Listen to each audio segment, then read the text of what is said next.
making I always kind of enjoyed making the squad at the University of Colorado as a freshman, weighing 155 pounds, playing center. So I was working as a roughneck on a drilling rig at Weeks Island, Louisiana. When I was working on the graveyard shift, the shift that started at midnight, and someone called and said, "You got a letter here from the U.S. Marines." And I said, "Well, I'll tell you the truth. I'd rather be killed fighting for my country than I would down here on this dadgum rig."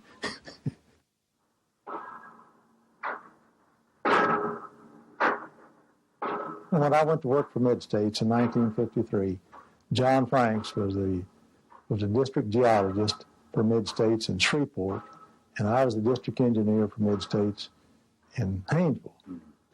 I was sent from the Shreveport office of Mid-States Oil to a well, and a deep well that we were drilling at Haynesville, and Bob was the engineer and I was the geologist, and I thought, when I got back to Shreveport, I told him, I said, this is the hard-headedest man I've ever met in my life. I said, he just has his way of doing it, and that's the way he's going to do it. And I came to realize that was an integral part of Bob, but part of his intelligence and integrity and devotion to duty. I used to think that he didn't like me at first. And I later learned it's because he had so many different things that he was juggling simultaneously. He had 15 drilling rigs running at one time. Oh, I'd say he was a consummate businessman, very meticulous, very much in the know, very much knew his business and knew his customers, and very rarely made bad decisions in business. He had more determination, perhaps, than anyone I've ever known. And he's really brilliant. I've known 5 or 6 what I'd call highly intellectual, brilliant people in my career, and I'd put him in that group. He's really a very unique guy. Can be very shy and a little quiet at times, but really strong, extremely well read. He reads probably 70 or 80 books a year.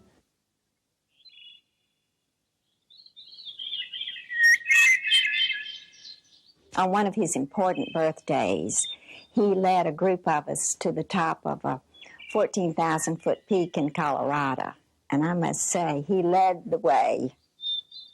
I climbed, I think, 11 of the 14,000-foot peaks, including Elbert and Massey, which are the number 1 and 2.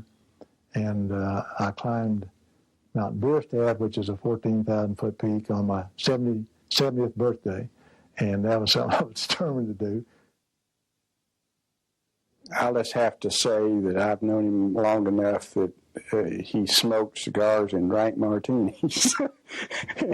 And that's substantially different from where he is today.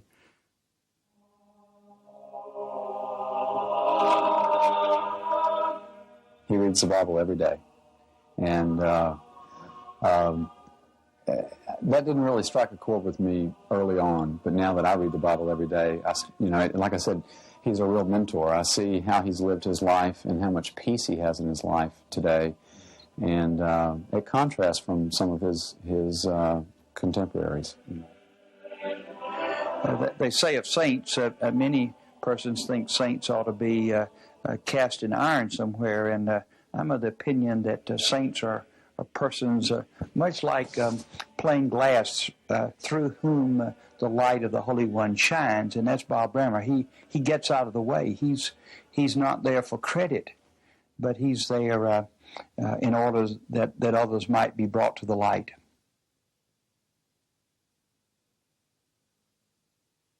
When our daughter died, that was probably a very low time. There's no question about it. That's probably the lowest time in our life. In hard times, I probably learned even more how wonderful God is and how He's going to take care of you. There are many positive secrets about the stewardship of Bob and Dot Brammer. He does many things that no one would ever know. He has given a lot of young people an opportunity that he didn't have to do that. I mean, he decided to sell out at a time when it was maybe not in his best interest to sell out. But obviously the money wasn't such a big factor for him. I think he was probably more concerned with providing an opportunity for people.